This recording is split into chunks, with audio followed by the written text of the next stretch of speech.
do Senhor. Bem-vindos a mais um Santarém Podcast.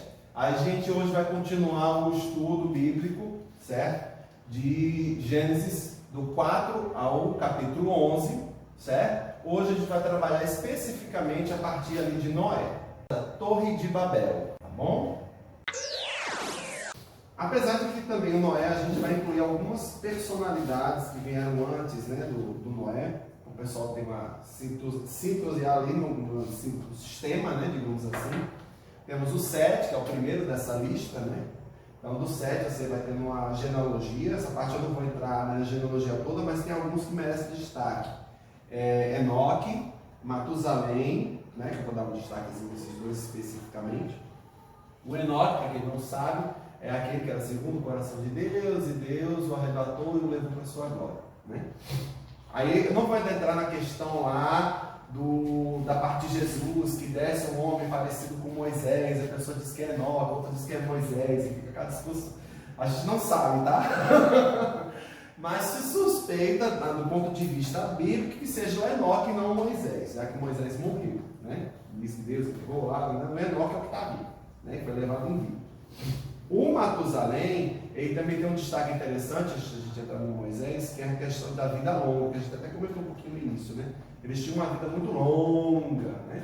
Só que no caso do Matusalém, ele tem aquela questão também do sofrimento ali, por essa vida longa que ele teve, as pessoas que vão perdendo ao longo do caminho. Depois de muito bate-boca. Vamos entrar a parte agora do Noé. O Noé é o seguinte, o Noé tem seus 3 filhos, como a gente já citou antes, que é o Sem, Caim e Jafé. É Cã, né? Caim, ó, é por causa do texto anterior. Cã e Jafé. Já está chamando de Cabel. E tem textos, o meu nem bota cão, o meu botou cão. Na minha versão é cão, mas algumas falam cão e outras falam cão. Né? Mas eu acho o cão tão estranho que dá uma ideia do português de cachorro. Eu não gosto de cachorro, não é uma pessoa de cachorro. É cão, mais bonitinho. Né? Então aí tem seus 3 filhos, cada filho tem uma esposa. E neste caso, o Noé é casado com uma só mulher, tá, gente? Para deixar isso bem claro, né? Só aparece uma mulher. Então, até esse momento do texto, não tem aquela bigamia que a gente verá no futuro, né? Então, está aqui só os dois, o casal, tá? Então, é aqui onde Deus separa ele dos demais, né? Dos demais da população. Agora, tem um detalhe interessante aqui nesse texto. Por que só o Noé estava ali, digamos assim, focado em Deus? Porque você tem um intervalo de tempo do 7, específico, por isso que eu citei esses outros, principalmente o Matusalém, que você tem 900 lá vai fumar, sabe? Então você tem uma ideia ali de tempo. Passou um tempo de 7 até chegar Noé. Né? O que aconteceu com o povo nesse meio tempo, né? Durante esse percurso? Porque só sobrou Noé e sua família, né? Ali perante Deus, com aquela ligação com Deus, e o resto da população. Eu tenho certas dúvidas, porque eu não sei se é provavelmente eu chego muito errado, mas assim, provavelmente por causa da linhagem, não sei. As linhagens dos filhos de Sete e no caso de Caim, né? Sim, provavelmente. isso. É o que vem à minha cabeça. Tem também, eu pensei já por essa possibilidade, mas como os que se corromperam também os de Sete, eu fiquei assim pensando, mas não pode ser só de Caim. Porque se vamos supor, se toda a descendência ali só sobrasse de Sete, Noé, que não é o caso. O texto não dá a entender que Sete, daquela casa só sobrou Noé, não é possível ter sobrado só Noé de Sete. E o resto da população toda é de Caim. Que negócio é esse? Que negócio estranho é esse? Não tem, né? Eu fico imaginando ali, mas onde que houve o erro nesse processo? Porque você percebe nesses dois que eu citei, porque tem outros personagens, né, também, ao longo de Sete, até chegar a Noé, você vê que esses homens estão ligados diretamente com Deus, né? Você vê no caso do Enoque, que tem aquela ligação mais profunda, maior com Deus, o Matusalém também tem, o pai do Noé também tem a ligação. Então, assim, você fica imaginando assim, mas poxa, eles mantiveram a ideia de Deus vivo naquela casa, naquela família, naquela genealogia. E com os parentes próximos deveria ter sido o mesmo, mas não aconteceu. Aconteceu apenas com o Noé. Quer dizer, o Noé era o último daqueles, provavelmente, ali a cultuar Deus naquele momento. E os familiares dele, o restante da família, o que aconteceu nesse meio do caminho? que fez eles se desviarem? Vocês imaginam, né? Porque não tem no texto, tá, gente? Deixa eu explicar, não tá no texto. Apenas você tem que imaginar o que aconteceu com essa família, porque você tem família Para hoje. preservar. Mais para frente, eu acredito que fé e devoção a Deus. Mais para frente, Gênesis 8:21, quando passou o dilúvio, que eles oferecem o holocausto a Deus, aí Deus diz assim: o Senhor sentiu o aroma agradável e disse a si mesmo: nunca mais amaldiçoarei a terra por causa do homem, porque a inclinação do coração do homem é má desde a infância, e nunca mais destruirei todos os seres vivos, como fiz desta vez. Essa inclinação do homem para o mal, ela explica muita coisa em toda a existência do homem. Inclusive existe filosofias baseadas nisso, né? Existe uma filosofia que diz que o homem, em sua essência, ele é bom e que a sociedade é má. E essa sociedade que corrompe o homem que é bom. Ele nasce bom, uma criança ela é boa. Só que, segundo a Bíblia, é o contrário. A criança ela nasce com o coração inclinado para o mal. Mas foi Deus que fez o homem com o coração inclinado para o mal? Não. Foi porque aquele primeiro homem e aquela primeira mulher que pecaram, eles corromperam aquele projeto. Os que nasceram depois são destinados a... Não são destinados, eles são um projeto com defeito. Ah, sim. Foi inserido um defeito no sistema. O projeto foi criado perfeitamente. Como uma TV, quando eu era pequeno, eu peguei um imã e colei na tela da TV. Não façam isso. Ficou uma mancha lá, fiquei aperreado, preocupado. Ou seja, a TV, a imagem estava funcionando perfeitamente, mas veio um fator externo e inseriu um defeito ali. Então o pecado ele veio inserir um defeito no sistema. E esse defeito, essa falha que chama-se pecado, foi transmitido para cada homem que nasce. Então quando uma criança ela vai crescendo, é até estranho para a gente, porque a gente olha para uma criança ser tão inocente, mas a inclinação... Eu tenho 3 filhos e você observa isso. A criança ela, é o contrário do que se diz na filosofia, que fala que o homem nasce bom e a sociedade o corrompe. Na verdade, o homem nasce mal e a instrução, a verdade é que traz ele para a luz, para o caminho certo. Então, a verdade de Deus, revelada através da Bíblia, é que traz o homem das trevas, da sua corrupção, para o caminho certo, para o caminho direito. Então, toda a humanidade ela vinha com esse defeito do pecado e esse desejo de pecar, mas alguns ainda guardavam o temor e a fé em Deus. Então, esse pecado ele foi contaminando, todos tinham a semente do pecado, né? A corrupção do pecado, mas alguns, através da fé em Deus, se libertavam disso. Seguiam a orientação que Deus deu para Caim: você deve dominar sobre o desejo do pecado. Então, ainda existia uma família que estava dominando esse desejo, que era a família de Noé. O fato de existir só uma família é uma explicação que eu ouvi uma vez que faz sentido para mim. Eu não estou dizendo que é uma teologia, mas é algo que faz sentido para mim, a explicação que eu vi, que era o seguinte: quando Deus ele destrói toda a terra e salva a família de Noé, Deus está salvando a humanidade. Tem muita gente que questiona como é que Deus está salvando a humanidade, você está destruindo todo mundo e salvando só uma família. Mas qual a interpretação? É que do jeito que a corrupção ia chegar a um ponto que não existia mais ninguém que pudesse ser salvo. Então, e aí existem 2 caminhos possíveis aí: ou a santidade de Deus, ou a santidade. Aguarde, por favor. Eu vejo dois caminhos que se seguiriam caso Deus não tivesse salvo a família de Noé, né? A corrupção da humanidade poderia ser total, e sendo total, chegaria ao ponto que a santidade de Deus, a santidade de Deus ela não é passiva, ela é ativa. A santidade de Deus ela é como o sol, ia chegar a um ponto que ela iria queimar toda a sujeira, como aconteceu com o dilúvio. Mas se Deus não tivesse salvo Noé, toda a humanidade teria sido destruída. Ou outra opção que eu já vi é o seguinte: com o nível de violência que existia, a própria humanidade iria se destruir completamente. Então, quando Deus resgata a família de Noé, Deus está salvando toda a humanidade, porque a humanidade estava caminhando para uma autodestruição. Então não existiria mais homem. E por que, respondendo a sua pergunta, no meu entendimento, Por que só restou a família de Noé? Com todos os parentes ali, tendo a mesma fonte. Porque a corrupção do pecado dominou a maioria deles. Eles não seguiram a instrução que Deus deu a Caim. Domine sobre o pecado. E os poucos que dominaram sobre o pecado, qual foi a motivação? Foi fé e temor a Deus. Foi ser piedoso. Levar Deus a sério. Tem outras formas também de ver o texto também, que eu também vi, mas não quer dizer que seja verdade, né? Por exemplo, eles não têm uma fonte para se manter de palavra. Você passa a ter essa fonte de palavra, acesso a isso aqui físico, a partir de Moisés. Então, antes era muito mais verbalizado, então eles tinham que passar adiante através de fala. Você não tinha isso aqui físico. Isso dificulta muito mais que se manter o sistema íntegro. Porque você não tem uma base para ter acesso, você depende de outra pessoa para ter essa informação, né? E cada um aqui, ao longo dos anos, eu acho que vai começando a pensar por livre e espontânea vontade. Passa a se focar talvez nas suas vontades, como você falou, no seu próprio eu, né? Digamos assim, e acaba se afastando de Deus, né? Os outros parentes que eu estou falando no caso do Noé, né?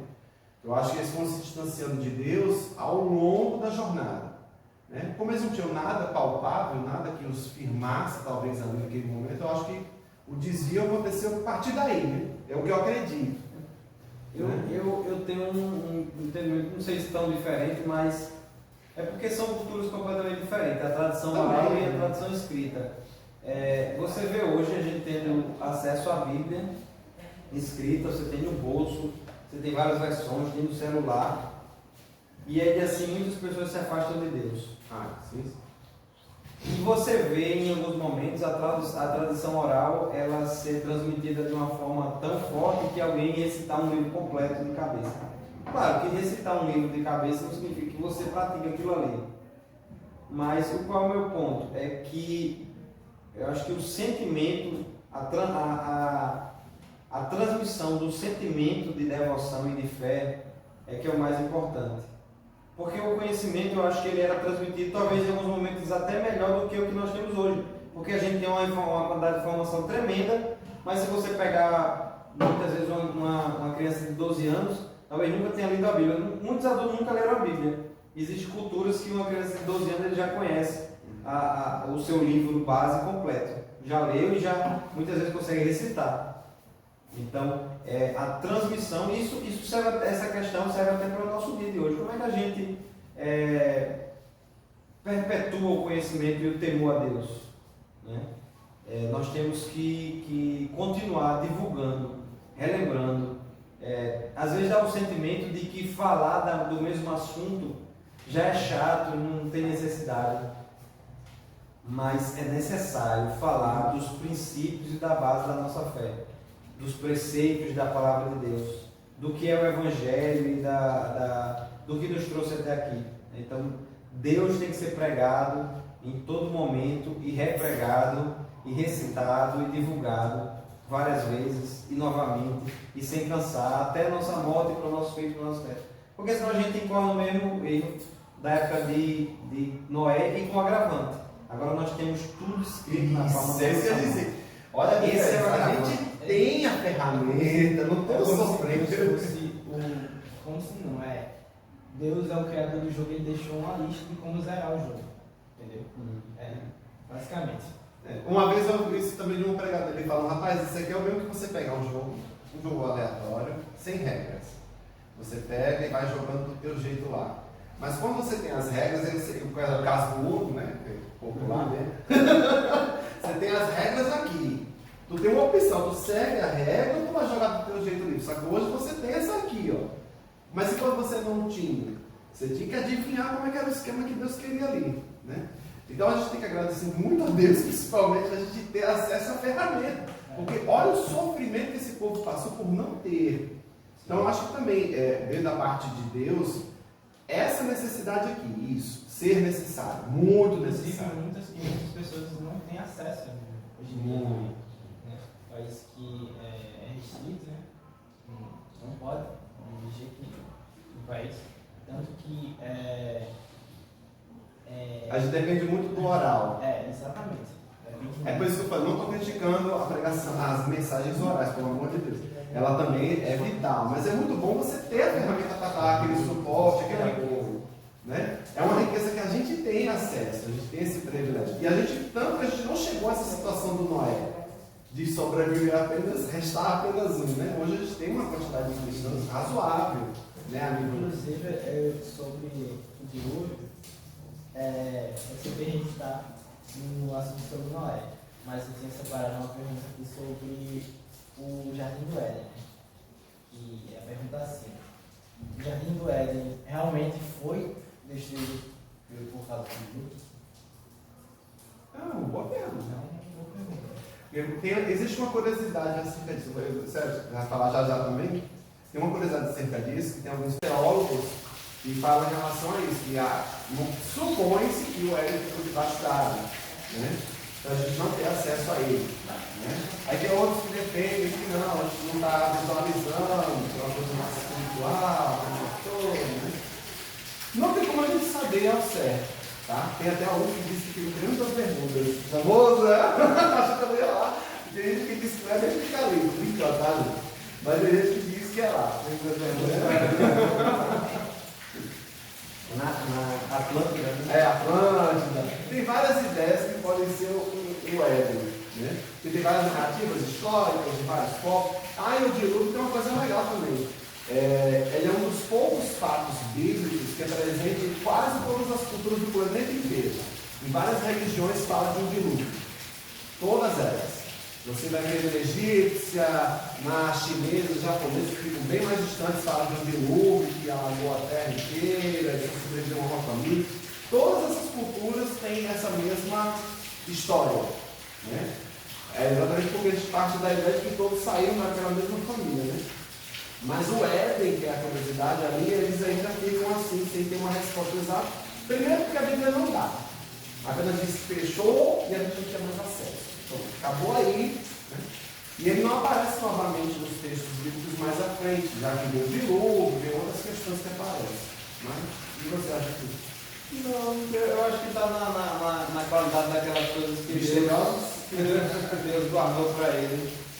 Não revelou aquela organização e até propositalmente, para que o mundo tivesse mais acesso. Acho que ele entendeu assim para eles, mas realmente não encontraram. E aí tem aquela questão, se está escondido, vamos explorar. Não vai achar, se Deus escondeu, não vai achar. Eu não sei se ele escondeu, se foi destruído no dilúvio, o que é que seja, Deus bloqueou o acesso do homem.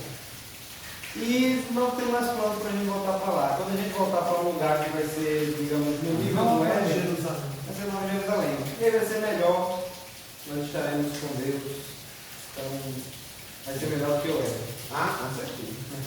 Sim, aí tem umas curiosidades aí também, tá? Falando em relação aos gigantes, né? Que o pessoal cita no texto, né? Pode falar. Eu vou me colocar no lugar de perguntador agora. Na minha Bíblia era até mais boazinha, ela nem usa a palavra feliz. O versículo 4 do capítulo 6 diz assim: naquele tempo havia gigantes na terra, e também depois, quando os filhos de Deus possuíram as filhas dos homens, as quais eram filhos, estes foram valentes, homens de renome na antiguidade. O Senhor viu que a maldade das pessoas havia se multiplicado na terra e que todo o desígnio do coração delas era continuamente mal, que está bem alinhado com o que a gente viu, né, sobre o coração do homem que tem a inclinação para o mal desde a sua infância. Mas a pergunta que gera discussões, né? Quem eram esses gigantes? Tem uma tradução que deixou como infeliz, como tem a palavra gigante, aqui na Almeida. Mas são três coisas: quem eram gigantes, quem eram filhos dos homens e quem eram filhos de Deus, irmão Leandro. Esse é o parecer técnico e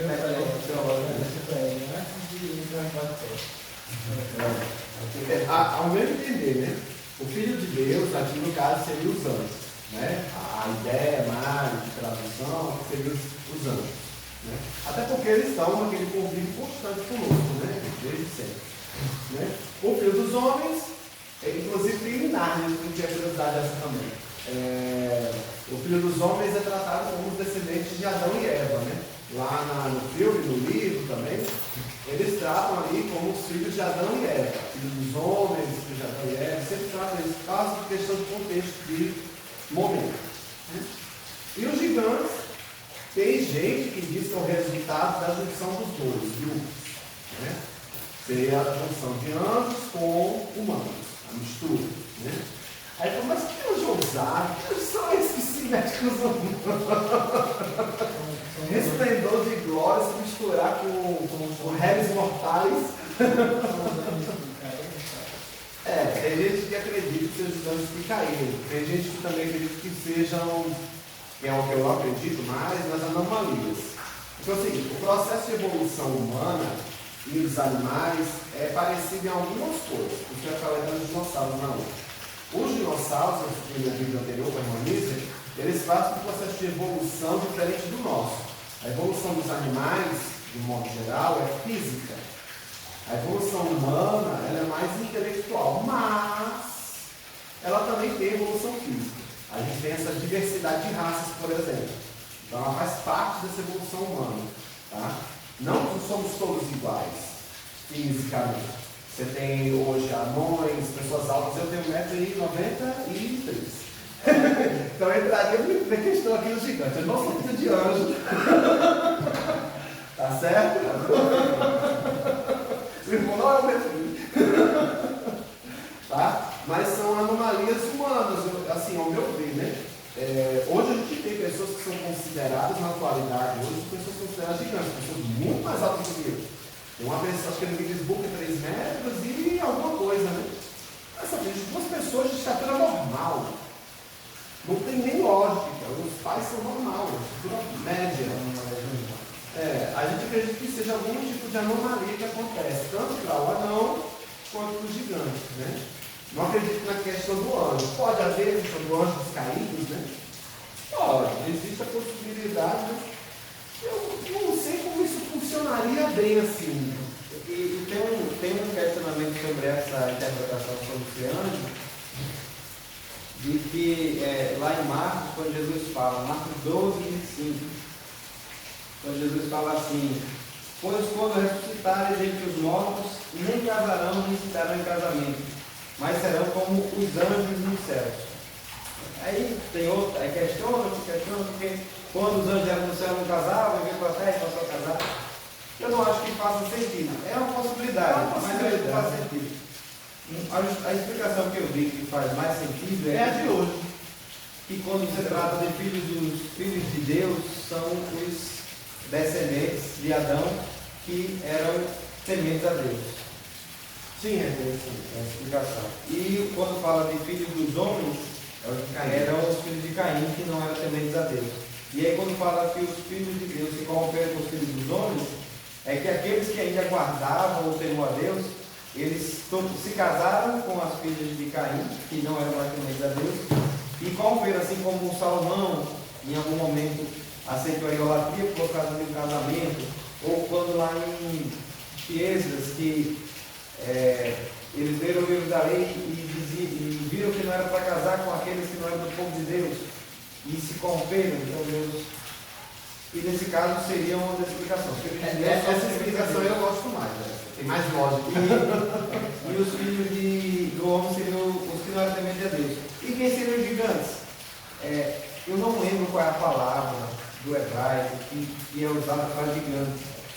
Mas esse gigante é tido como homens poderosos. Uma interpretação é essa. Eram homens poderosos, homens fortes, que passaram a dominar naquela época. Então, claro, em estatura nós também tinha força e poder. Aí o que acontece? Para a parte biológica tem essas alterações que a gente acredita que seja como é hoje também. Né? Aí tem essa questão do gigante e tudo, que a pessoa é alta, a pessoa também tem os anões, enfim. Aí essa parte biológica eu acho mais plausível. Né? É o que o irmão estava falando, é uma das versões que eu acho mais coerente. Aí fala, mas e os anjos nessa história toda? Não há, mas não é da forma que a gente pensa, né? Não é da forma que a gente pensa. Durante toda a Bíblia, é aquele negócio, é aquela presença de Deus ali, protegendo, guardando, livrando. Mas não é uma questão de vou dar um destaque a você e você vai aparecer no texto. Você raramente aparece um anjo no texto, né? A única vez que houve posso dizer que foi um cruzamento de espécies, mas a única vez que algo divino veio para o mundo humano foi Jesus, quando foi concebido em Maria através do Espírito Santo. Que não teve nenhum contexto sexual, apesar de que alguém teve que inserir, mas foi concebido através de um milagre, então algo divino foi inserido na Terra. Os anjos são seres espirituais, então não teria como se relacionar com. E claro, tem a glória de Deus neles, o anjo na sua natureza espiritual, ele é algo que está acima do mundo físico. E o mundo físico emana do espiritual. Mas não faz sentido. E o que Jesus disse corrobora com isso, né? De que os anjos não se casam, eles não têm sexo. Não tem como acontecer. Não faz sentido quando. Mesmo os caídos. Mesmo os caídos, eu acho que não dá para conceder essa ideia. A gente procura alguma explicação. É claro, existem coisas na vida que não tem explicação. Isso aqui a gente sabe. A gente está procurando uma explicação que faz sentido até para satisfazer nossa curiosidade. Mas não era o interesse do texto revelar isso. O objetivo era o quê? Mostrar o nível de corrupção que existia na humanidade e de violência, que essas duas palavras são reforçadas. A corrupção da raça humana e a violência eram tão grandes que precisou Deus tomar a medida que tomou com Noé. E embora alguém ache que não houve justiça ou que amor existiu em destruir a raça humana, na verdade Deus preservou a raça humana através da família de Noé. Bom, para encerrar essa partezinha, eu vou trazer uma curiosidade que ainda foi do outro texto, que está falando dos dinossauros lá, né? Eles falam, poxa, a arca levou um par, né, um casal de cada espécie, né? E como no texto de Jó, ainda você vê um determinado animal maior, então você deduz que aquele animal estava na arca, porque o de Jó se passa provavelmente pós-dilúvio, não antes do dilúvio, né? Pelo menos é o que as pessoas acreditam, a gente não tem a certeza absoluta disso do fato. Até porque também quem escreveu o livro de Jó, a gente também não tem por certeza se é Moisés, o autor, né? Então a gente não tem como contextualizar a linha temporal para Jó, porque Jó ele fica fora de questão temporal, ele fica lá com os poéticos, porque não tem como encaixar ele dentro de uma linha. Mas aquele animal lá do Jó, se porventura estava na arca, pelo cálculo também da arca, é uma possibilidade daquele animal estar lá também, tá? Porque a arca era imensa, né? As dimensões da arca que a gente vê na Bíblia, que dá detalhes, é para que a gente compreenda que tinha animal de tudo que é tamanho, de jeito algum daquela arca, né? E a variação de animais daquela época, provavelmente não é a variedade que a gente tem hoje. Bom, gente, dando uma encerrada aqui na arca, né, do dilúvio, né, a gente vai andar um pouquinho mais à frente, a gente vai direto ali para a Torre de Babel agora, um pouco mais à frente, nessa linha do tempo. Esse momento aqui já são os descendentes de Noé, né? Toda aquela descendência ali focada em um local só, certo? Porque depois do dilúvio, você tem a terra seca e já começam a se estabilizar ali naquele local. E os animais vão se espalhando naquela região, enfim. Só que aqui nesse caso da torre, que é interessante, que toda a descendência ficou num canto só. A ideia de Deus não era essa, o propósito é que eles se espalhassem, né? Que eles edificassem, se multiplicassem, criassem novas cidades. Essa era a intenção de Deus no início, só que eles não queriam isso, eles queriam focalizar num local só. Aí não tiveram a ousadia de construir um monumento para poder mostrar a grandiosidade deles, eles tinham essa ousadia. Aí aqui tem um negócio interessante. Dentro dessas pessoas, você percebe na Torre de Babel que não tem destaque de uma pessoa que está conectada diretamente com Deus. É a primeira parte, desde lá do Éden, que você não encontra um são que estivesse ali conectado com Deus, né? Poderia haver algum, ou até poderia, mas no texto bíblico não dá ênfase ou destaque a ninguém, né? Dá destaque apenas ao erro coletivo de todos eles que estão ali. Quer dizer, vem aquele problema que a gente falou antes, né? Eles, apesar de terem toda a orientação ali da parte de Deus, que veio de Noé com os filhos passaram adiante, parece que eles não estavam conectados ali com Deus nesse momento. Eles queriam ser maiores, eles tinham a ideia de Deus, é óbvio, até porque eles, né, têm essa ideia de ser maior que Deus, eles têm que ter uma ideia de Deus antes, né? Mas aí você fica pensando, por que a pessoa fez isso, né? A pessoa podia ter tido uma vida completamente diferente, né, ter feito o que Deus pediu, mas eles não, eles decidiram se focar em si mesmos, né, na grandiosidade do homem, que é algo que acontece muito no dia de hoje, por isso que eu estou trazendo isso. Que hoje o homem se bota assim, não, eu sou onisciente, sou suficiente para mim. Eu não preciso de Deus. Muita gente coloca isso, né? Muito isso acontece muito aqui nessa questão da torre, né? Eles se colocam na posição como eles fossem, entendeu? Todo poderoso. As coisas não são assim. Tanto que Deus se irou e agora eu também confundir a vida desses vou fazer com que eles se espalhem, não se entendam nunca mais. Brincadeira, tá, gente? Mas você analisando isso, né? É porque parando do ponto de vista, você pensa assim, nossa, como Deus é, né? Ele falou, agora só de ruim, eu confundi vocês todinho. Né? Pode falar. A gente vê aí duas palavras que vêm rapidamente, é rebelião, sim, e desobediência. Primeiro porque Deus tinha dado a ordem para eles se espalharem e eles se juntaram numa cidade só para não se espalhar novamente. E a segunda foi criar um monumento, uma torre, para desafiar o próprio Deus quando eles queriam criar um nome que fosse conhecido por todos. Só que tem uma causa bem interessante aí, que em outros textos da Bíblia e na nossa vida acontece, que é a falta de dependência de Deus, ou a falta de confiança em Deus. Muitos pecados, e até o ateísmo contemporâneo, ele nasce disso. Eu não quero depender de Deus, eu não quero prestar contas a uma entidade superior. Muita gente, muitas vezes, não é o ateu intelectual, como se diz, ou o ateu científico. É alguém que não quer alguém para prestar conta. Porque se existe um Deus, esse Deus que criou o mundo, segundo a Bíblia fala, ele tem regras. E se tem regras e eu não cumpro essas regras, eu vou ser punido, ou eu tenho que prestar conta da minha vida a esse Deus. Então eu prefiro assumir que não existe Deus. Aí eu alivio minha consciência e faço o que eu quiser, né?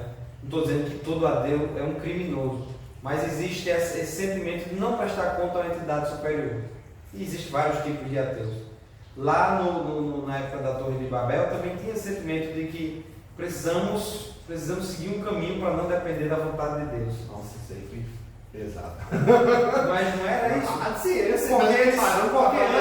Porque antes eles erraram e Deus julgou eles e destruiu a terra. Então qual era o sentimento que deveria haver? Né? Não podemos depender da vontade de um Deus. Queremos seguir o nosso caminho do jeito que a gente quiser e não correr o risco de ser punido novamente.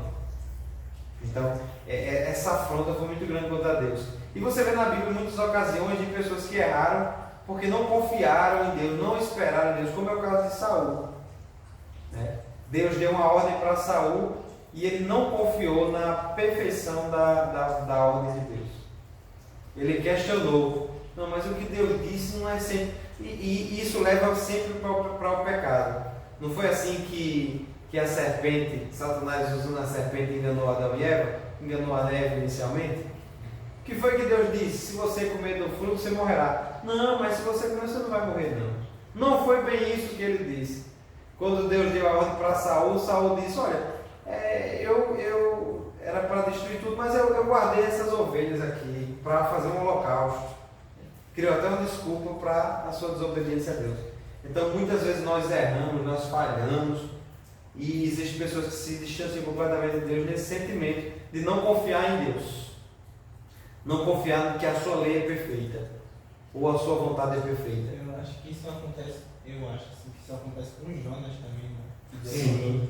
Ele questionou e ele sabia desde o início que Deus iria ter misericórdia de Nínive.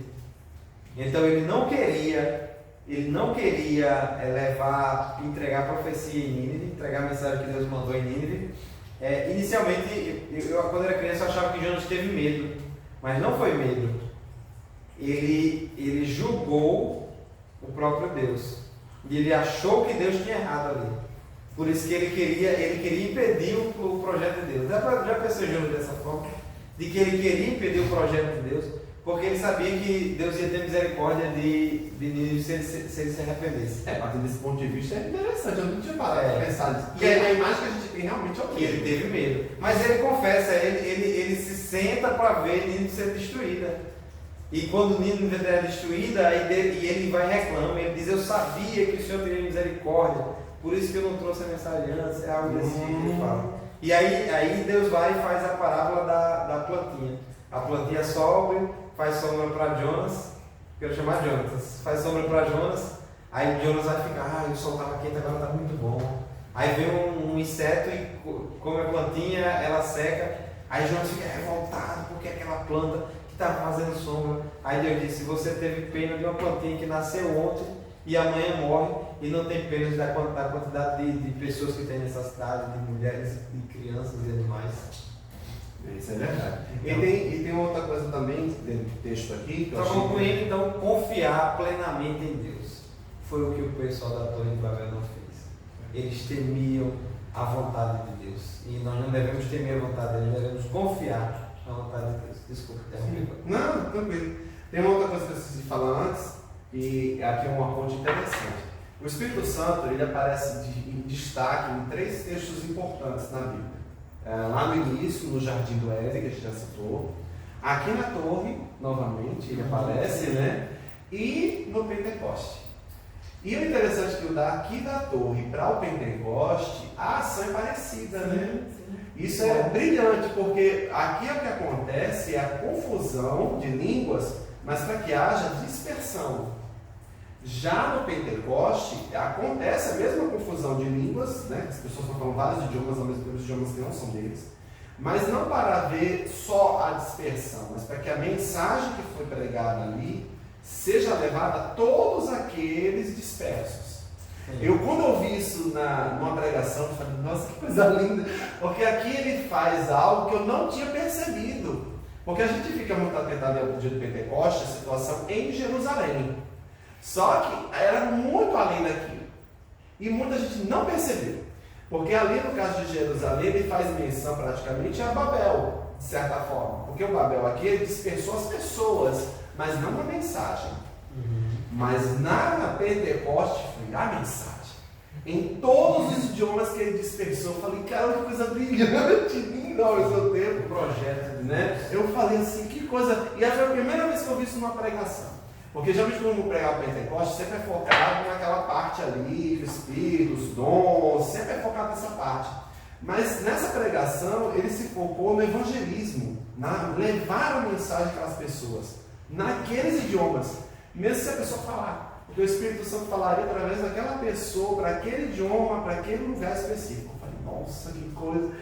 Eu achei lindíssimo, e a ponte com esse texto aqui foi impactante para mim, porque quando eu olhei e vi a comparação, vi a situação a mesma situação, idiomas, de confusão. Porque quem estava em Jerusalém no dia do Pentecoste, que não estava entendendo nada, dizia que era como se fosse uma grande confusão, várias pessoas falando línguas diversas e línguas que não eram as deles. Aí alguns até lembraram, isso aqui está parecendo Babel, né? Aquela situação de Babel. Só que a de Babel é diferente por causa que não é mensagem, é só uma dispersação do povo. Já lá no Pentecoste tem a mensagem. E uma coisa que você questiona em Babel é por que Deus fez isso, né? Separou as pessoas, estava todo mundo muito unido, e Deus testemunhou sobre a união. Deus testemunhou do poder da união lá, é um ponto até interessante. Isso dá para coach de empresa falar, né? O poder da união. Desafiaram o próprio Deus e Deus testemunhou do poder do que eles poderiam fazer. Ninguém pode impedir, porque eles estão no único Espírito. Mas quando Deus confunde as línguas é para concretizar o seu propósito. A ordem que ele tinha dado ia ser cumprida de todo jeito. Deus disse, povoem a terra. E eles estavam querendo ficar no mesmo lugar. E aí Deus disse, vocês vão povoar, porque eu vou garantir que isso seja feito. E aí a confusão das línguas leva a cada, os grupos vão se agrupando e se separando. Bom, gente, vamos dar agora um encerrado no nosso estudo, digamos assim. Aí as palavras finais de vocês. Vou começar com você e depois o João. Você tem assim alguma mensagem que você achou interessante no estudo? Algum ponto que você queira destacar? Eu acho que eu gostaria de falar sobre Gênesis, né? A gente continua em Gênesis, na verdade, Gênesis 4, na verdade, do 1 ao 16, né? Que me chamou muita atenção foi que Deus, como eu tinha falado antes, que Deus Caim tinha matado Abel, né? Deus, se ele tivesse se arrependido do que tinha feito, Deus provavelmente perdoaria ele, só que as consequências iriam acontecer, né? Inevitavelmente. Só que Abel não tinha se arrependido do que tinha feito, inclusive, tem uma parte que eu anotei, inclusive, que é uma parte em que Abel fala que Abel não, Caim, no caso. Né? Abel não, Caim. Que ele. Cabel, tá? Cabel. Hoje tá todo mundo trocando, né? Até eu falando que não Caim. É normal, tá, gente? Só que o que eu quero dizer mesmo é que apesar de Caim ter feito essas coisas, Deus deixou Caim ir. Só que ele ia viver, como tinha falado aqui, ele ia viver o resto da vida dele. Naquela época viviam lá, as pessoas viviam muito tempo. Né? Ou seja, aquele tempo todo ele ia viver o resto da vida dele, aquele tempo todo com a voz do irmão dele falando na cabeça dele. Provavelmente é o que deve ter acontecido, né? Que apesar dele ter feito isso, né, Deus poderia ter simplesmente falado, agora você vai sofrer o que seu irmão sofreu, mas não. Deus fala assim, quem encontrar Ele te matar, quem encontrar você e tentar te matar ou matar você, vai ser castigado 7 vezes. Entendeu? Aí você entende que Deus está sendo justo, mas é uma mistura de justiça com misericórdia. Né? E você tem assim, alguma colocação final? Eu acho que o último assunto que a gente falou sobre a dependência e confiança em Deus, que foi o que faltou no povo de Babel, e a conexão que você fez por último sobre o Espírito Santo atuando em Babel e no Pentecostes. Eu acho que a Bíblia ela seria o melhor filme de todos os tempos, né? Porque geralmente quando você assiste muito filme, você lê muitos livros, pouca coisa lhe surpreende. Mas a Bíblia, você lendo várias vezes, ela ainda te surpreende. É um enredo que não foi inventado, ele foi criado, inventado e criado no caso, mas foi criado pelo próprio Deus. É a história da humanidade. O projeto de Deus, ele daria um filme que nenhum outro se igualaria. Um enredo surpreendente. E quando você observa aqueles filmes com a trama, com a estratégia, que só no final ela é revelada, nós vemos Deus com um projeto que vem sendo desenhado desde a criação do homem. Em Jesus ele cumpre ali uma das promessas que foram feitas lá no Éden, e ele já anuncia lá como será o final do filme, mas todo mundo quer ver como vai ser. É verdade. Então a Bíblia é algo sensacional. Leia a Bíblia. Principalmente quando você lê mais de uma vez, né? Você percebe uma coisa que você não tinha percebido antes. É como ver um filme pela segunda vez, né? Você percebe coisas que você não viu antes. Não, essa do Pentecostes eu fui pego de surpresa. Eu estava pesquisando, né, para o estudo e vi essa pregação. Eu falei, caramba, eu não tinha percebido isso. É porque a gente que é do movimento Pentecostes, a gente está tão focado às vezes numa coisa, às vezes passa alguma coisa desapercebida. E essa daqui me pegou. Aí eu falei, essa daqui eu tenho que trazer, porque não tem como deixar de fora. Porque eu falei assim, é uma visão completamente diferente. E a gente fala muito de levar a mensagem de Deus a várias pessoas, né? Mas esse detalhe nos passou despercebido no Pentecostes. Mas eu gostei, eu particularmente gostei a agradecer a presença de ambos, né? Que vieram participar hoje, a todos que estão nos assistindo. Curtam, comentam, compartilhem aí, por favor, por gentileza, obrigado. Certo? Fiquem com Deus e a paz do Senhor. Paz do Senhor a todos. Now the world don't move to the beat of just one drum. What might be right for you may not. Irmão. Ou será que não?